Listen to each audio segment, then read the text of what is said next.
Bonjour et merci Alain Chelous d'avoir répondu à l'invitation des éditions de Gravelsec qui publie votre dernier ouvrage, votre 4e ouvrage, Alain.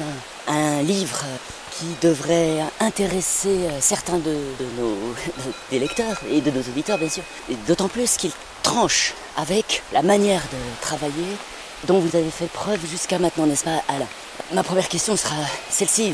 Vous avez publié 3 ouvrages chez un éditeur peu connu et c'est un échec magistral, n'est-ce pas? Comment vous êtes-vous remis de ça, Alain?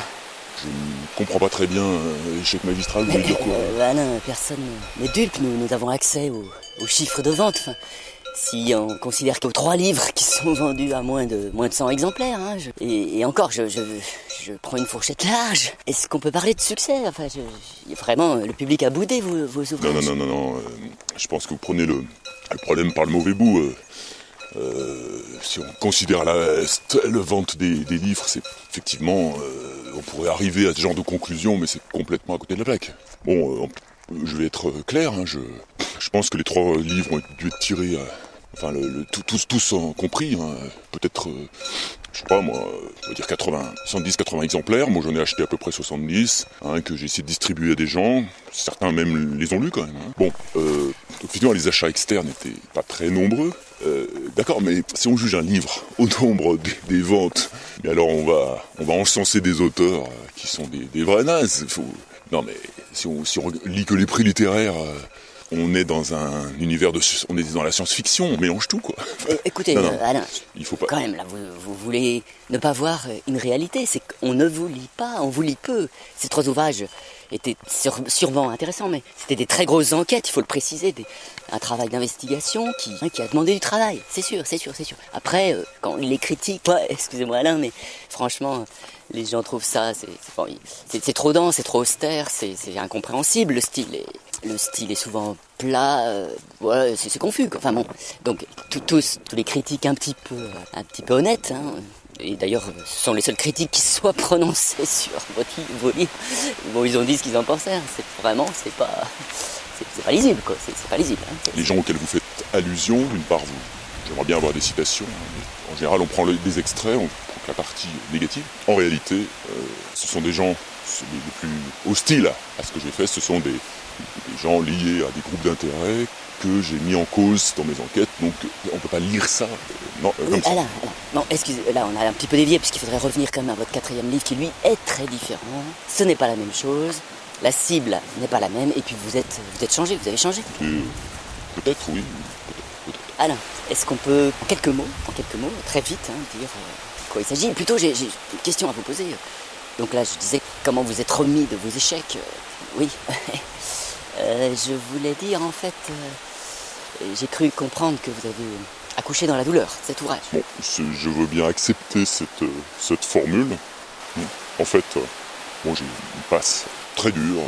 C'est-à-dire que j'ai vécu des choses que peu d'êtres humains ont affronté, je pense. C'est assez rare. Un cumul d'événements, certains tragiques, d'autres dramatiques, d'autres encore catastrophiques, voilà. Bon, une sorte de série de cauchemars, avant de découvrir que la réalité était encore pire que ce que je pouvais rêver. Bref, mais cet état de prostration profonde dans laquelle je me suis retrouvé après la publication de mes ouvrages, mais sans aucun rapport avec un quelconque échec, dont on a discuté qui n'existe pas, il n'y a pas eu d'échec, c'était pas du tout ça. Mais voilà, donc j'explique un petit peu très vite, puisque le livre dont on parle est un abrégé, et c'est surtout ça qu'il faut retenir, un abrégé, donc un livre qui est extrêmement concis, en moins de 150 pages, qui traite une multitude de sujets, rassemblés dans un texte d'une densité très grande, tout en étant abordable aux moins intellectuels de nos lecteurs, aux plus dyslexiques, plus handicapés, à ceux qui ont le plus de réticence à approcher l'objet livre, puisqu'aujourd'hui, beaucoup préfèrent les écrans aux livres. Attendez, Alain, on a un temps quand même limité, donc il faut en finir, il faut abréger, comme votre livre, il faut abréger les discours. Donc, de quoi parle votre ouvrage, finalement? Et d'ailleurs, ce qu'on peut peut-être dire là, pour l'histoire de votre état avant d'écrire, ça allait très mal, n'est-ce pas? Pourquoi, finalement? Bon, peut-être pas s'attarder là-dessus trop longtemps. Ce que je pourrais dire quand même, c'est comme beaucoup d'auteurs l'ont noté, les grands créateurs trouvent leur inspiration probablement en lien avec les moments de dépression, hein, les vrais artistes, on peut dire, mais aussi les écrivains, trouvent leur énergie dans un cycle qui implique de passer par des périodes très noires, voire pire que ça.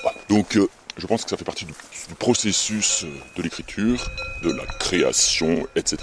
Bien, merci Alain quand même pour cette précision, parce que votre franchise, votre honnêteté à nous livrer de près cette intimité qui nous intéresse tous, hein, et tout le monde guette chaque fois la sortie de vos ouvrages. Non, je plaisante. Personne ne vous connaît, donc. Mais n'empêche que ce livre peut quand même avoir un impact légèrement différent. De quoi parle-t-il ? Bon, je pense que vous le savez mieux que moi, parce que j'espère quand même que vous l'avez lu, aux éditions de Gravelsec, avant d'en autoriser la publication, hein, avant de vous contraindre à la publication. Je pense que, voilà, donc ce livre est 3 livres en un. Hein. Surtout, il fait une présentation résumée, condensée, explicite, ne faisant la passe sur aucun thème, de l'encyclopédie du topo-guide d'alpinisme, publiée dans vos éditions de Gravelsec, donc, pour ne pas les reciter. Et donc, votre encyclopédie considérable a été rassemblée dans ce petit ouvrage. Premier point. Deuxième point, je m'intéresse particulièrement à la biographie de l'auteur principal de l'encyclopédie, que je ne vais pas citer ici dans cette émission, il faut garder toujours un peu de suspense. Et enfin, troisième point, c'était quoi déjà Oui, Alain, je vois que vous êtes déjà un peu fatigué ce matin. Il paraît que, enfin bon, je ne voudrais pas amener des rumeurs, excusez les mauvaises langues, mais vous avez tendance à picoler un peu, c'est ça ? Non, on rigole pas avec ça, et je ne bois pas du tout le matin, sauf exception bien sûr. Mais non, c'était plutôt hier soir, là, donc effectivement, je vais pas les déclarer. Donc il y a 3 points. Hein. Et le troisième point, c'est quand même peut-être ce qui intéressera le plus les grimpeurs, c'est un topo en fait. Topo d'une voie grandiose, nouvelle, parcourue par justement les auteurs de l'encyclopédie. Voilà. Et alors c'est très bien ce que vous dites, mais en fait je vais quand même préciser une chose, parce que là vous êtes un petit peu planté. Là quand vous dites que c'est un résumé de l'encyclopédie, c'est surtout, vous l'abordez, mais au travers d'un congrès qui a été réalisé à ce propos, et dans un petit village de montagne, au pied d'un sommet avec une paroi, où a été réalisée cette voie dont vous donnez le topo. Voilà, merci Alain, je crois que nous arrivons au terme de notre promenade interrogative. Je vous remercie et peut-être à bientôt, qui sait ? Oui, qui sait-on jamais. Hein. Au revoir.